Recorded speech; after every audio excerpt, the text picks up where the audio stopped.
Good morning, everyone. I'm here already. If you have joined, kindly write your name. Let me know you're here.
Let's join. If you have joined, please indicate.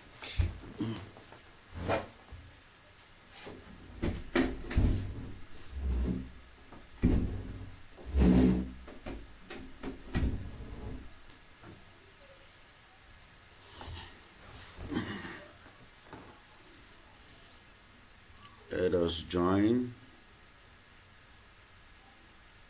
And if you have joined, please indicate. Write your name. Let me know if you're here.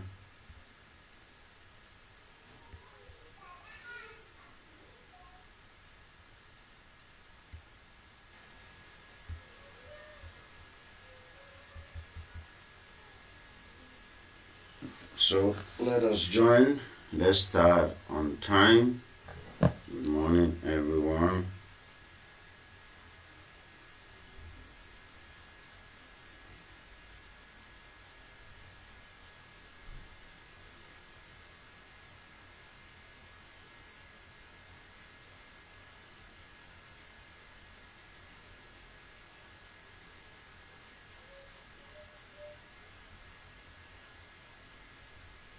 Good morning, everyone.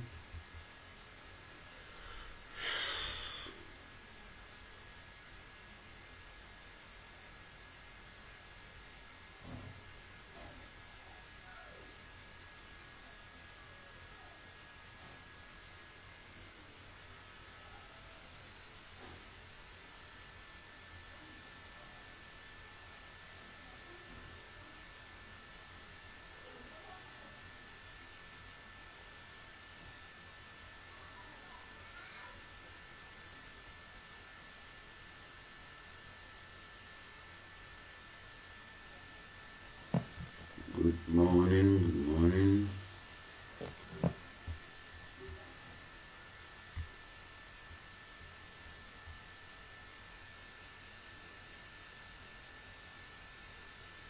If you're here, please type your name. Let me see who is here. Thank you.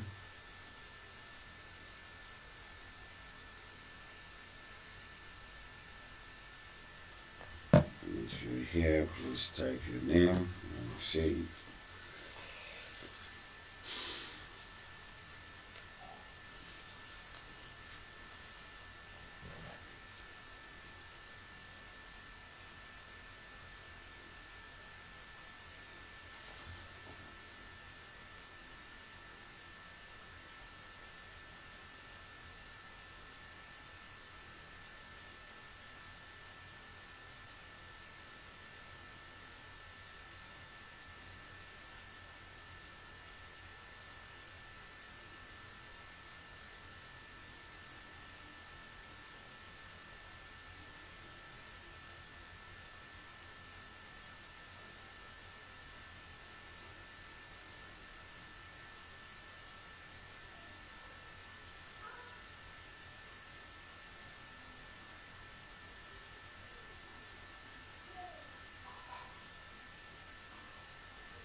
Let us join so that we'll start. It's already time. It's already 2 minutes past time. So let us join ASAP so that we can start in earnest. Time is very important, and if you're here, please type your name and say hi, good morning.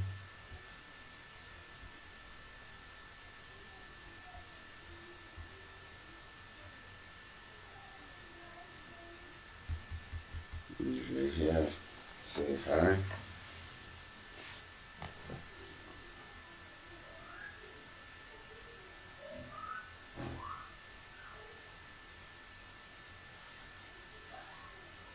Okay, good morning, Bello Katagan, good morning, Razak, you're welcome.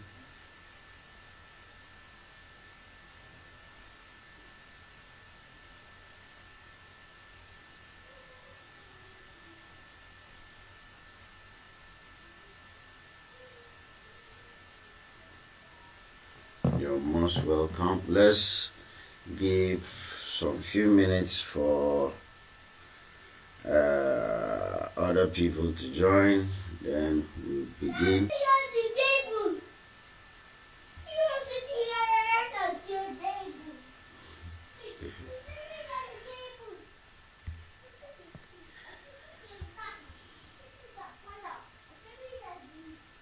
Okay, so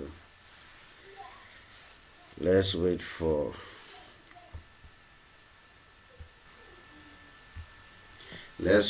other people to join, then we'll begin very, very soon. I think we'll give the benefit of another 5 minutes. After that, we are going to start. So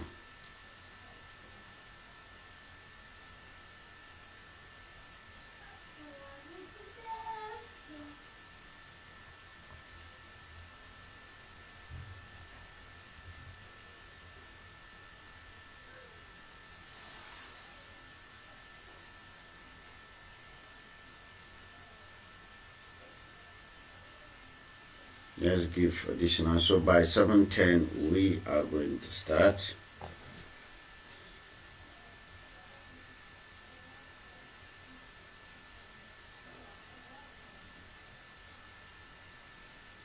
Okay, 7:10, we are going to start. Okay, but if anybody has any question concerning our discussion yesterday, any question concerning hyperglycemia or hyperglycemic emergency, please ask. Sometimes it's usually after the discussion that you go and read one or two things and a lot of questions will come. So if you have any questions, please ask before we welcome other people that are going to join. If you have any questions, please ask.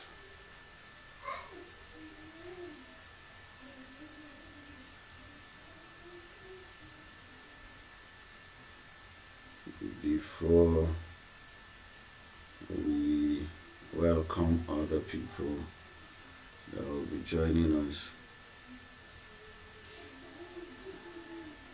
I will welcome comments, questions.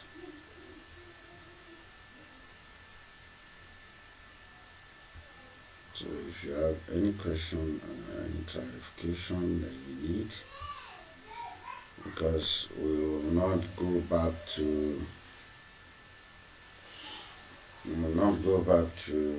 any hyperglycemic emergencies again. So please feel free to ask questions.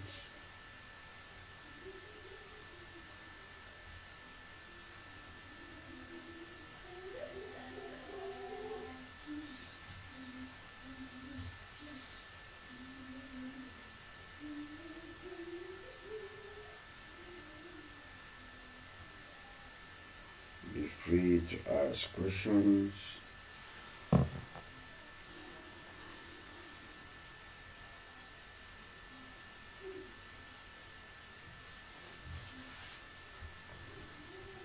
Okay.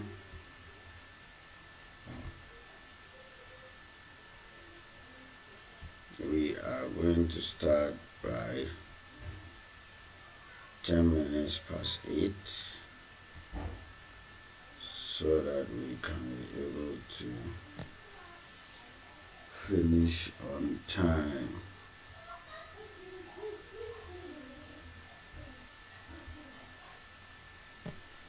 So if any of you have any questions, okay, let's start with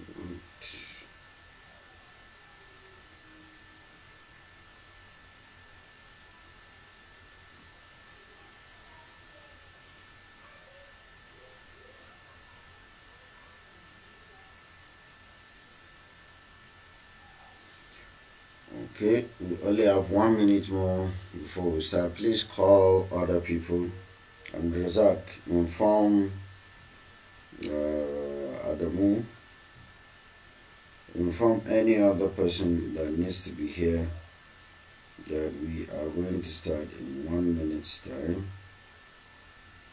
so that when we start, no going back. Please call and inform everybody that needs to be here. Okay.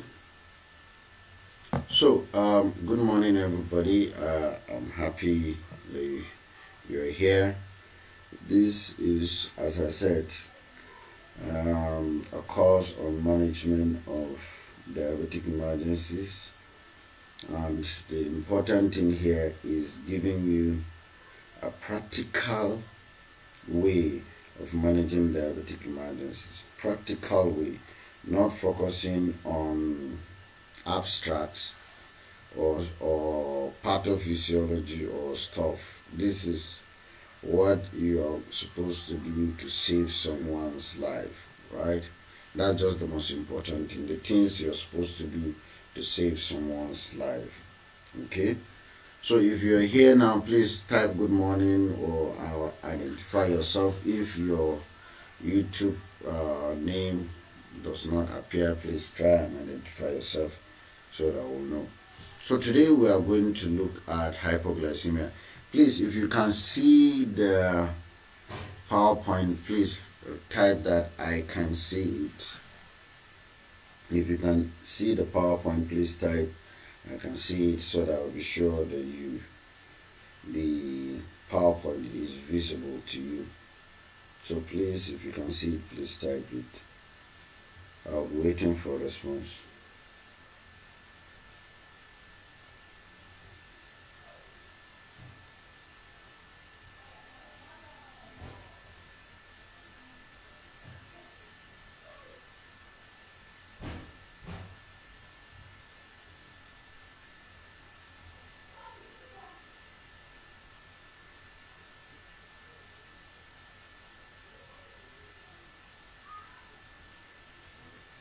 If you can see the PowerPoint, please type. You can see it so that I can continue. And if I'm audible, please also type loud and clear so that I can also continue. If you can see the PowerPoint, please type in the comment section that you can see it. And if I'm loud and clear, please also type it so that I can continue.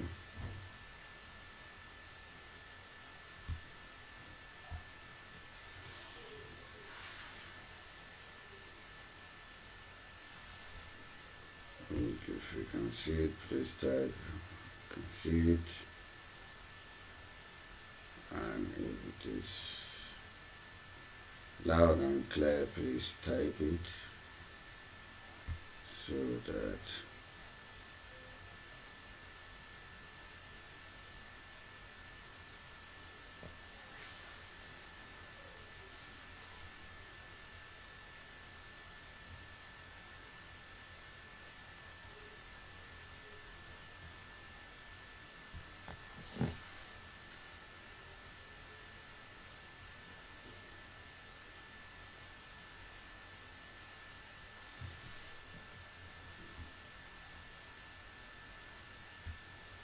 Can you all see the PowerPoint? I'm waiting for response to that. Please, if you can see the PowerPoint, let me know so that I'll begin.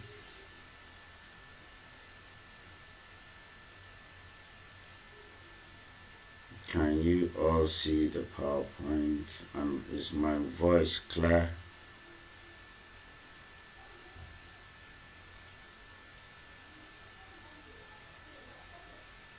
Okay, thank you, Adam, thank you, Razak. Okay, all right, so let's begin. Okay, so today we're discussing hypoglycemia. The definition is very important. Hypoglycemia, as defined by American Diabetes Association, in someone that is diabetic, in type 2 DM patient, is blood glucose level of 3.9 or below, right? You know that the normal blood glucose for fasting is 4 to 6, so the alarm line is 3.9, so blood glucose of 3.9 or below. But it's extremely important for you to know that there is hypoglycemia even in people that are not diabetic. For people that are not diabetic, hypoglycemia is when the blood glucose is less than 3.1. That's why as individuals that are not diabetic, you will observe that there are periods in which you have blood glucose of 3.5 and you're up and about doing your normal activity. You may be a little bit unstable, having sweating, a little bit hunger pangs and other things, but you'll be able to carry out your activities. However, this is entirely different in someone that is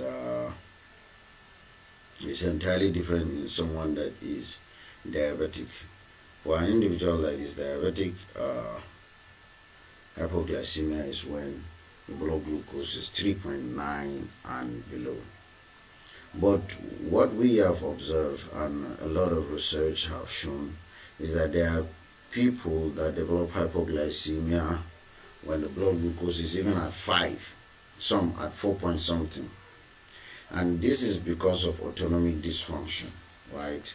So those people develop the alarm signs or warning signs of hypoglycemia at higher blood glucose level, and sometimes at normal blood glucose level. And the reason being that their body is used to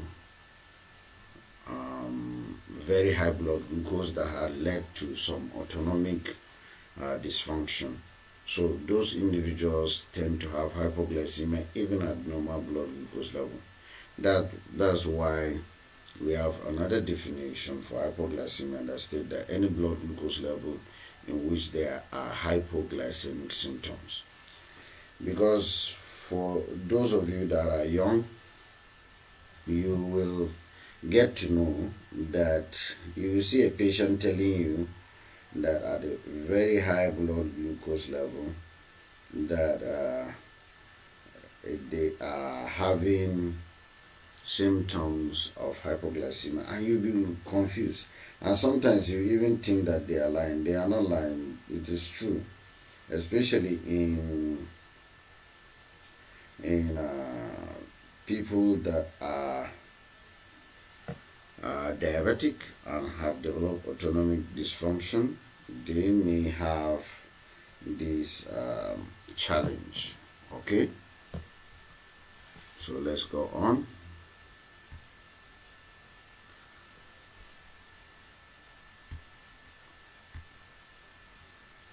All right, so you know there is the classification of hypoglycemia. As I said, I'm not here to discuss a lot of it, but let me just summarize the symptoms and signs of hypoglycemia, though that's not the purpose of this presentation, but it's from the symptoms and signs that the patient or you as a doctor will check that individual's blood sugar.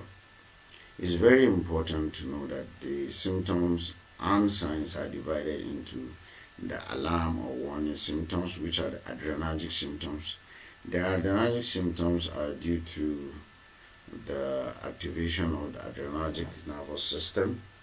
So the release of adrenaline and noradrenaline gives rise to those symptoms, such as palpitation, tremor, sweating, right, hunger pangs, and the rest, right? So this is a warning sign telling you, please eat, eat, eat, eat. So if there's a patient that does not eat or does not have access to what to eat, continue to have a drop in the blood glucose. Then subsequently you have the neuroglycopenic symptoms. That's when hypoglycemia has involved the brain, and at that time the individual tend to have confusion, disorientation, convulsion, and coma. So it is important that you teach your patient to recognize the neuroglycopenia, the alarm symptoms, so that they can quickly check their blood sugar and do something.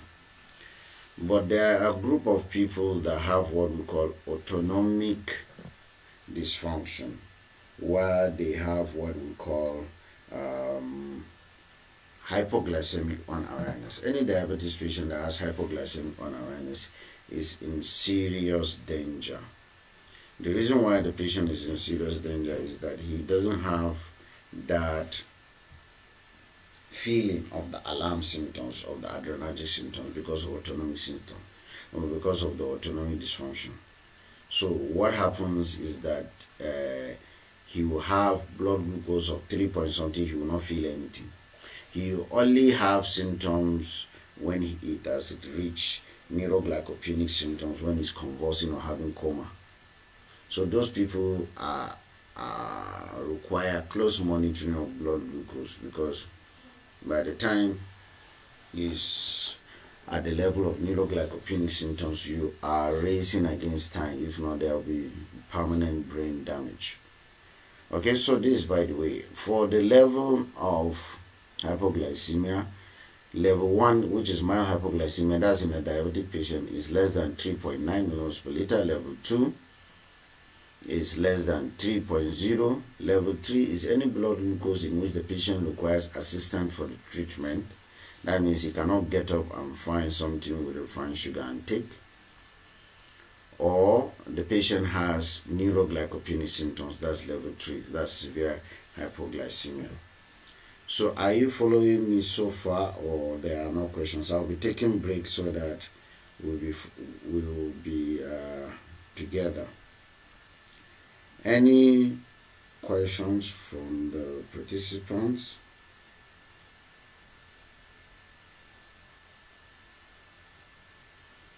If you have any questions,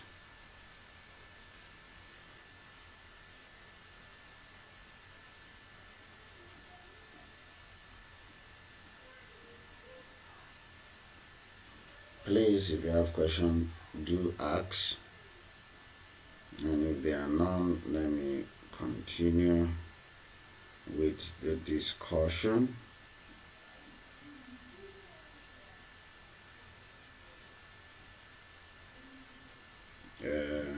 If there are none, please you type understood. If there are no questions, please type understood so that we can go ahead.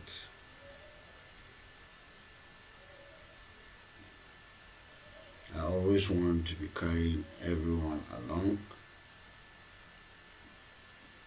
So any question?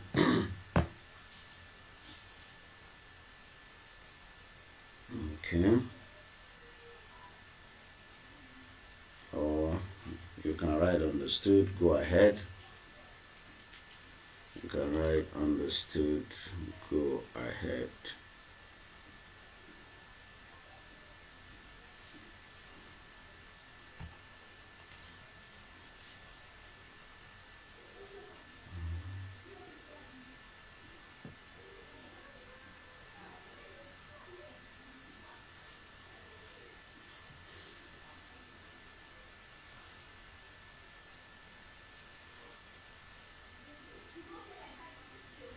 If you have questions, you ask.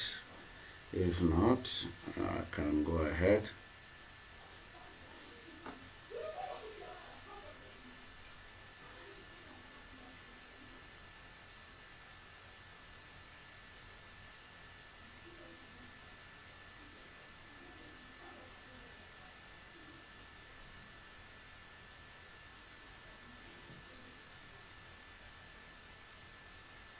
Okay, so no questions. So let me continue.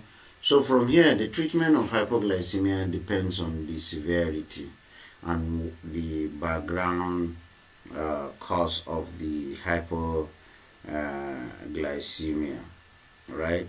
Okay, so but let me tell you something. Let it be for your patients. Any diabetic patient that doesn't have glucometer is in a serious problem. The reason being, there are other things that can give you symptoms of palpitation, tremor, that are not hypoglycemia. And a patient that assumes, right, that every time he has sweating palpitation is hypoglycemia and takes refined sugar, that patient is at risk of having high blood glucose, because what if it is not hypoglycemia? Then the patient will have himself in a cycle of high blood glucose all the time. So it is very important that if your patient feels the symptoms of hypoglycemia, you should quickly check. But for those who do not have, I don't know what they can do. Maybe they should go to any health facility close to them and check. So the treatment depends on the severity and the background cause. So if a patient comes in with mild to moderate hypoglycemia, or level 1 to level 2, that means the individual should use table sugar, right? The regular table sugar. If it is cube, like 3 to 4 cubes of sugar. If it is the other type, you can use a tablespoon. You can also use a tablespoon of honey. You can use a quarter of a glass cup of juice, or you can use a quarter of soft drink. Please, it is very important that you don't tell your patients to just go and drink sugar, drink Coke, drink whatsoever without quantity.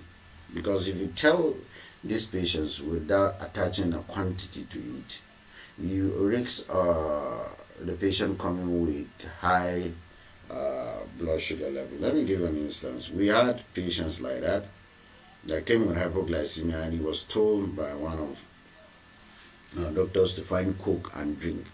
And this patient took 2 bottles of Coke, and at the end of 15 minutes after that, the blood glucose was 20 something. So attaching quantity to the amount that the patient should take is extremely important. So we usually follow the rule of 15-15 for the correction of hypoglycemia. So you give 15 grams of refined sugar, and you check the blood glucose after 15 minutes. So your target is that the blood glucose should be 4 or more. And once the blood glucose is 4 or more, then the patient can look for food and eat. The patient is allowed to repeat that 3 times, and if that fails, then the patient needs to come to the hospital for intervention in the hospital. Okay, so this is how you treat mild to moderate hypoglycemia. But for severe hypoglycemia, the whole ball game has changed, because the patient may be unconscious, may having convulsion or other things. So you must resuscitate by doing ABC of resuscitation to make sure that the patient does not aspirate. Then there is also issue of correction of the hypoglycemia, the maintenance and the treatment of the underlying cause. So I've talked about ABC of resuscitation. So correction of hypoglycemia, you all are aware that the previous teaching was to use 50 ml or 50% dextrose in double dilution. So let me give you an idea of what it means. What we mean by double dilution is that if you draw out 5 mils, right, of, let's say, 50% dextrose, you are supposed to add 10 mils of normal saline or water for injection. Then you inject the patient. The process of doing that will take you like 3 to 4 minutes, right? And you inject slowly, which will take you like 2 to 3 minutes. And you are supposed to repeat that for almost 10 times. That means that you are going to take almost an hour correcting hypoglycemia. So we as endocrinologists and a lot of research have shown that that is cumbersome, right? That is tiring, and most of the time it does not give you the desired effect. Most of the time you do not see the desired effect, right? You tend to have sometimes the patient will even die before you correct the hypoglycemia. So since the target is the 15-15 rule, so the option here is either you give 150 mils of 10% dextrose as fast as you can, then you check after 15 minutes, or you can even give 75 mils of 20% dextrose, depending on what is available, though 20% dextrose is not available in Nigeria. So if you give 150 mils of 10% dextrose, it is fast, it's less tedious and cumbersome, and you tend to get the result faster. So you check after 15 minutes. If you are allowed to repeat this 3 times, once you are not seeing the result you want, then you can give injection of glucagon. But please note that if you are going to give an injection of glucagon, you have to be sure that the patient does not have liver problem. Because a patient with CLD, you are giving glucagon, is just a waste. Because glucagon only stimulates glycogenolysis.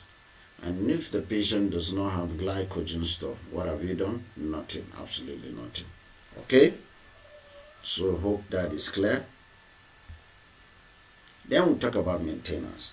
So if after giving that 150 mils of 10% dextrose, maybe once or twice, depending on it, but for the people in that have done my unit, Niseba, Fatima, and other people that have corrected hypoglycemia with me during calls, you will observe that after giving the patient 150 mils of 10% dextrose, the blood glucose normalized.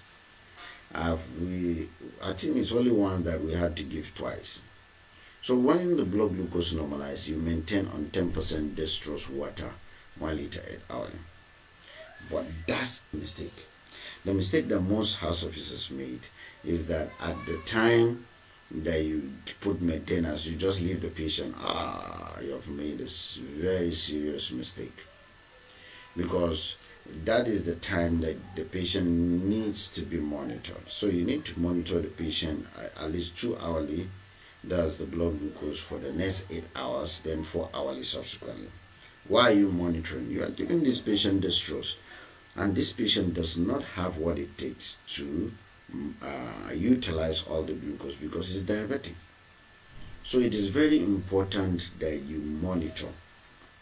And once the blood glucose is going more than 14, at that time you should start alternating the dextrose with normal saline, because the normal saline will make sure there is utilization of that glucose so that it doesn't go high.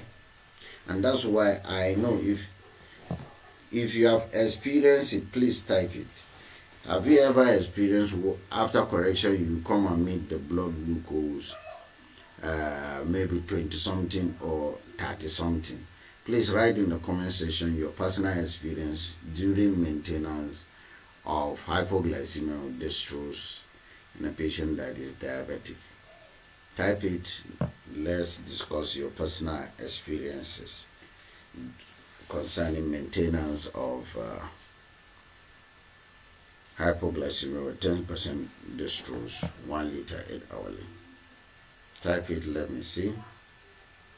That would discuss your experiences.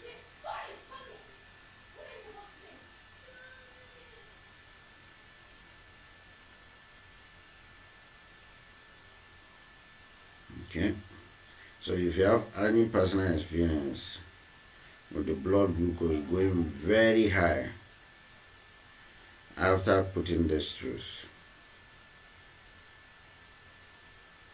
please type it, let me see. Let's discuss your personal experiences.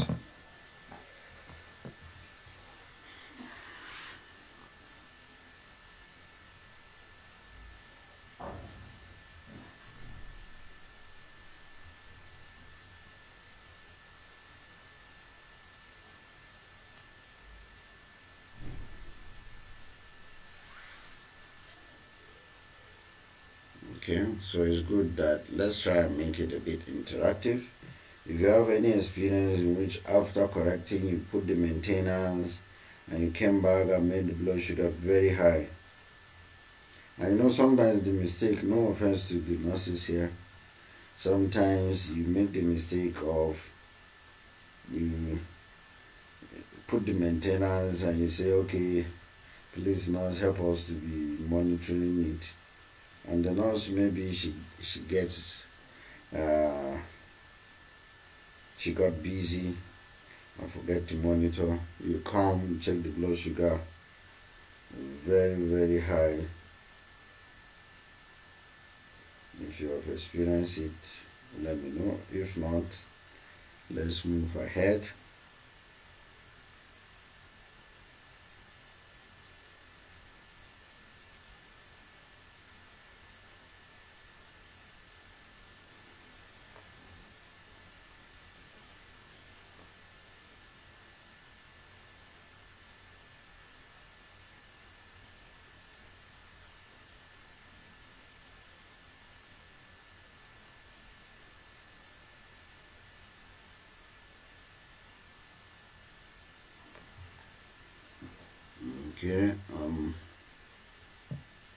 Okay, it's okay. It's obvious that none of you are experiencing it, but I've seen several cases with previous house officers, registrars, and other things. When you correct hypoglycemia, you place the patient on dextrose and you come back and you see that the blood glucose has gone so high.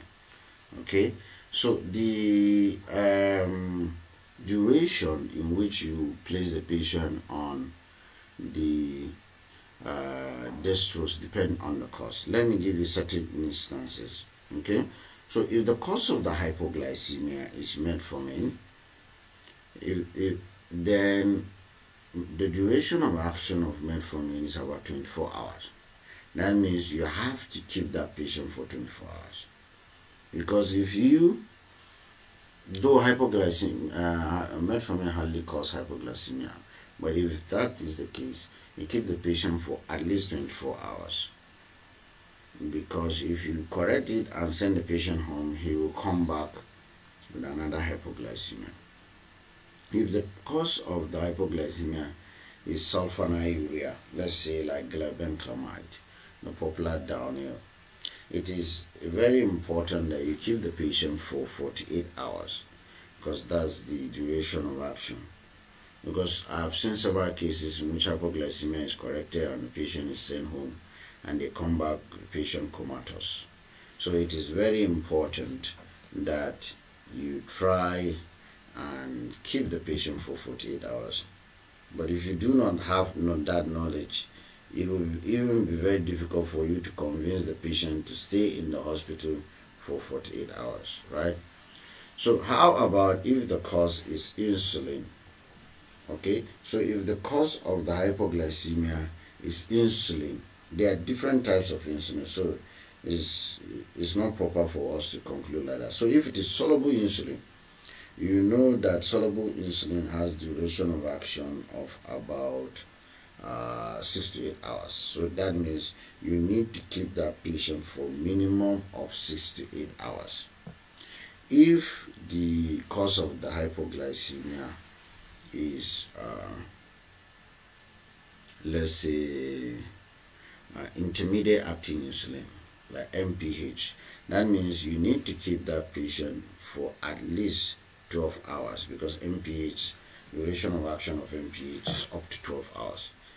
If it is a long-acting insulin that acts, if it is a long-acting insulin that acts up to, if it is a long-acting insulin that acts up to 24 hours, that means you need to keep the patient for 24 hours. So you can see during resuscitation, in which you take brief history and examination, it's extremely important to know the cause, because if you do not know the cause, you do not have idea how long you're going to keep the patient. So it's important for you to request for the medication that the patient is using. If they don't have it there, it's important that you ask that they should go and bring it. Very, very important. They should go and bring it so that you see it and you make that that decision, right? So very, very, very important that you know the cause, because that will determine the duration of the maintenance. Okay, so but after correcting the hypoglycemia, you have to focus on treating the underlying cause. If it is insulin, you need to adjust the dose. So, but before you adjust the dose, this is a practical example. You need to investigate, did the patient inject himself with insulin without eating, which will put him at risk of hypoglycemia, or he just used insulin and just ate something light, right? It's very, very important. So if that is the case, you teach the patient that after injecting yourself with insulin, you need to eat within 15 to 30 minutes, depending on the type of insulin. Right? Very, very important. So you teach the patient how to administer insulin in relation to food. If the patient is on sulfonylurea, also adjust the dose, right? Because sulfonylurea are notorious for causing hypoglycemia. Personally, I'm very cautious giving sulfonylurea to patients that are in the middle age or elderly patients, right? So if a patient has CKD, we know that patients with diabetes with CKD are at risk of hypoglycemia. So you need to change the diabetic drugs that are safe in patients with CKD, so that the risk of hypoglycemia will not be there. And one of the most important things that you must do as a doctor after treating a patient with hypoglycemia is that you must teach the patient how to recognize and treat hypoglycemia. You must teach their children or even caregiver how to recognize and treat hypoglycemia. Let me give you a story. There's one of our patients that she came and told us a story how her granddaughter saved her life. So she was having hypoglycemia, she was sweating, she could not move. So the granddaughter jumped and saw the way she was, and she quickly went and brought in sugar dissolved in water, opened the mouth of the grandmother and put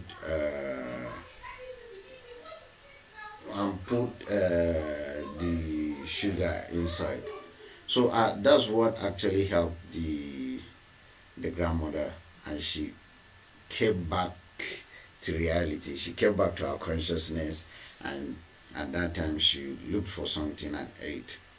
And the mistake she made was that she gave herself insulin, and she was not that hungry to eat a lot of food, so she just took one apple, and all of a sudden she had hypoglycemia. So you must teach the patient how to recognize glycemia. You must also teach their relatives and their children how to recognize and treat hypoglycemia. Okay? So this is the end. I hope you have gained a lot. Please, I will entertain any question concerning hypoglycemia or any diabetic emergencies. If you have any question, please do ask. And I believe that you can be able to handle any hypoglycemia that you see. So please, we have a lot of time, so I decided for us to start early so that we'll finish on time so that you can ask all the questions that you have. So please ask questions. Ask questions.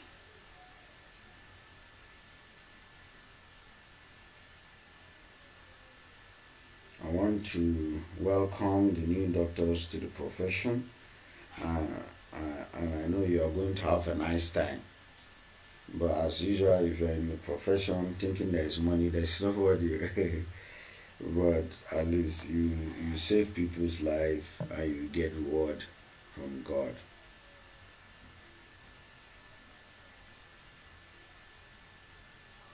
So please ask questions and I'll respond to any question concerning diabetic emergencies.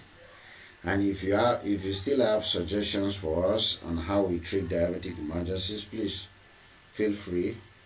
I'll take it up. So please ask questions. Abdulrazak, Adamu, Dr. Abigail, all of you, if you have questions, please. Excuse me. Please ask, and I will respond. Any question concerning DK, HHS, hypoglycemia. I usually say it is important that no diabetic patient should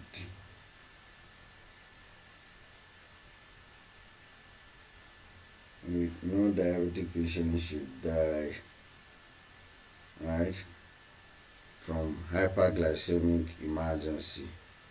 No diabetic patient should die from hyperglycemic emergency. Not a single one. Unless if the patient came in with serious complications. So please, I'm waiting, ask questions and any diabetic emergencies, or I should be rest assured that there won't be any mortality wherever you're practicing in terms of patient coming with diabetic emergencies. So please ask questions. We have a few minutes left, so let's take advantage and interact. And as I said, if you have any suggestions, it's good to make them.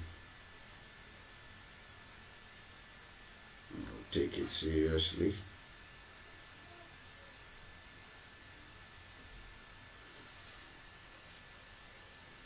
So I'm waiting in the chat box to see if there are questions.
Okay, so if there are no questions, I will ask my own question.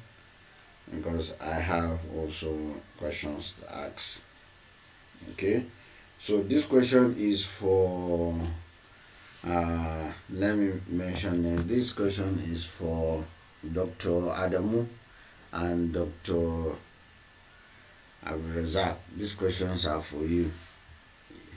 Okay, so if a patient comes in with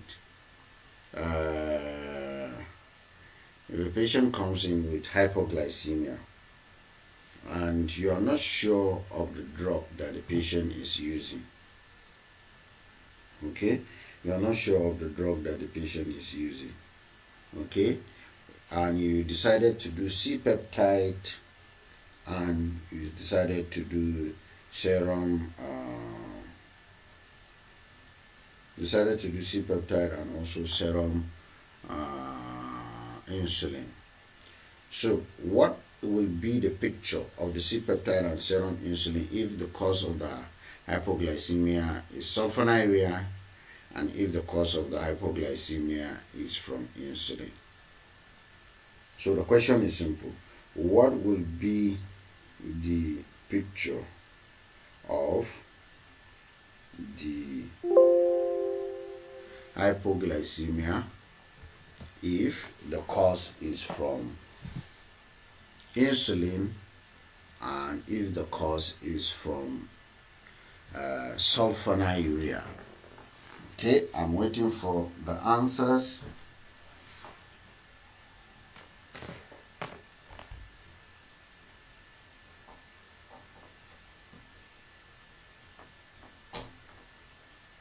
So what will be the picture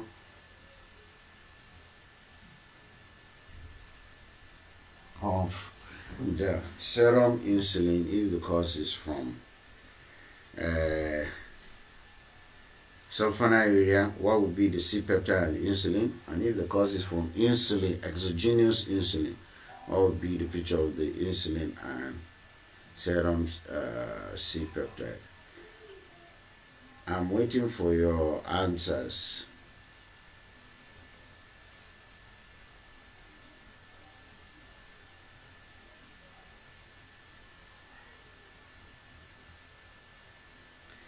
I'm waiting for your answers.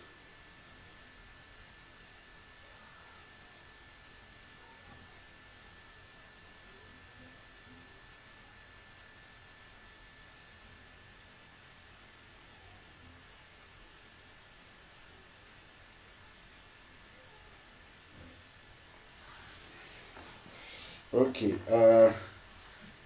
while I'm waiting for answers from Abdurazak's and Adamu, let me answer Dr. Mutala's question. Okay, so Dr. Mutala asks that he needs explanation for on the anti-diabetic drug in a patient with CKD. So in a patient with CKD, you need to be sure to give the patient drugs that are not majorly excreted by the kidneys. Okay, so the drug that you're supposed to give diabetic patients are those drugs that are safe to the kidney, like SGLT2 inhibitors, right? Like SGLT2 are safe. Okay, like also apart from SGLT2, you also think of GLP-1 agonists. You know SGLT2 like dapagliflozin and empagliflozin. Then also GLP-1 like liraglutide, semaglutide are safe. For the sulfonylureas, glipizide or diamicron, that's gliclazide, are safe. For the vildagliptin, you need to adjust it slightly. But all the other sulfonylureas, you need to be cautious if a patient has CKD. For metformin, you need to be cautious if the GFR is less than 30 mils per minute per 1.73 meters square. All right. Okay. So for me personally, if any patient has CKD, I'm very cautious with sulfonylurea and insulin. If you have to give patients insulin, if they have CKD, please give them insulin that are short acting, the insulin that will not stay long in the circulation, right? So because if they make the mistake of giving them long acting insulin and this kidney is not excreting that insulin, it will be there in the circulation for long and there is risk for hypoglycemia. Hope I have answered that question, Dr. Murtala Katagun. Then the next question you asked about reactive hyperglycemia. So reactive hyperglycemia happens when there is stress, right? Especially stroke. So any stressful condition lead to the release of particularly cortisol, adrenaline and noradrenaline growth hormone. All these hormones counteract the action temporarily, since it may be a temporal stressful condition, counteract the action of insulin and leads to hyperglycemia. So, but once the stressful condition stabilize, automatically the hyperglycemia will normalize, right? That's why when you do HbA1c to confirm the diagnosis, you see that the HbA1c will be normal because the patient did not blood glucose 2 to 3 months prior to that. But if the patient is actually diabetic, if you do HbA1c, you will see that the HbA1c will be elevated. So that suggests that, okay, no, I'm not dealing with reactive hyperglycemia, but actually the patient is diabetic and he doesn't know. Okay, so I hope I have answered your question, Murtala. If I have, please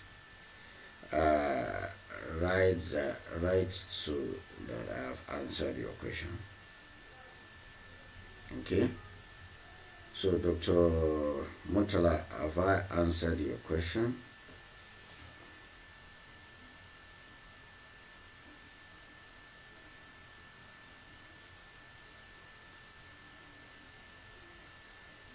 Please write in the comment section if I have answered your question. Okay, so Abdrazak said if the cause is the hypoglycemia is from insulin, okay, the insulin will be low. Okay, Abdrazak, what do you mean if the cause, okay, is very important. If the cause is from sulfonylurea, you know sulfonylurea stimulate the beta cells to produce insulin and C-peptide. So if it's sulfonylurea, the C-peptide will be high and the insulin will be high if it is sulfonylurea. But if it is from exogenous insulin, the insulin will be high. But very important for you to know, for the house officers and for the residents, especially the residents, you are definitely going to be asked this kind of question in your part 1.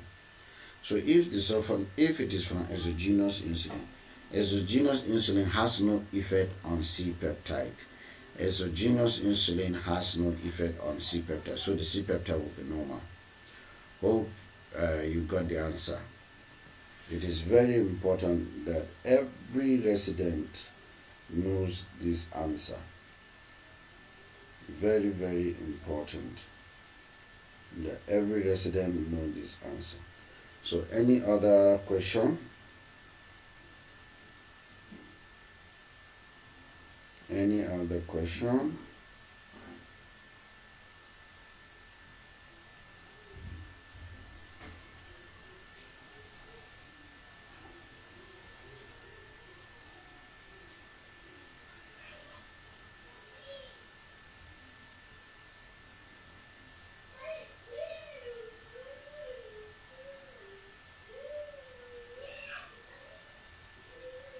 Any other question? If there are, please ask the questions. If there are questions, please ask. I want to. Okay, Dr. Abigail, any question? Dr. Adamu, you have not asked question. No. You must be a guru in endocrinology. Okay. Any other question? Okay, Adamu. So, Adamu, as I said, I have seen your comment. The C peptide is unchanged if it's exogenous insulin. Exogenous insulin does not affect C peptide. Please take note. If it's sulfonylurea, the C peptide and the insulin will all be raised, because sulfonylurea stimulate the pancreas to produce both insulin and C peptide at the same time. Okay. So Adamu, any other question? I have not gotten question from you throughout this course. That means any emergency or either hyperglycemic or hypoglycemia, I should send Adamu. You tackle it for me. Okay.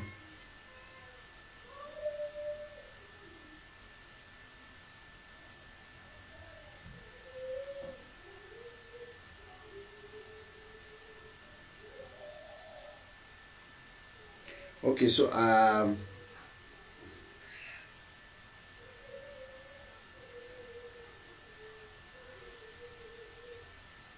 yeah, serum, you're right, serum insulin is elevated if it is due to sulfonylurea, of course, because as I said, it stimulates the beta cells to produce insulin. Okay. So I want to thank you all for attending, especially members of my unit.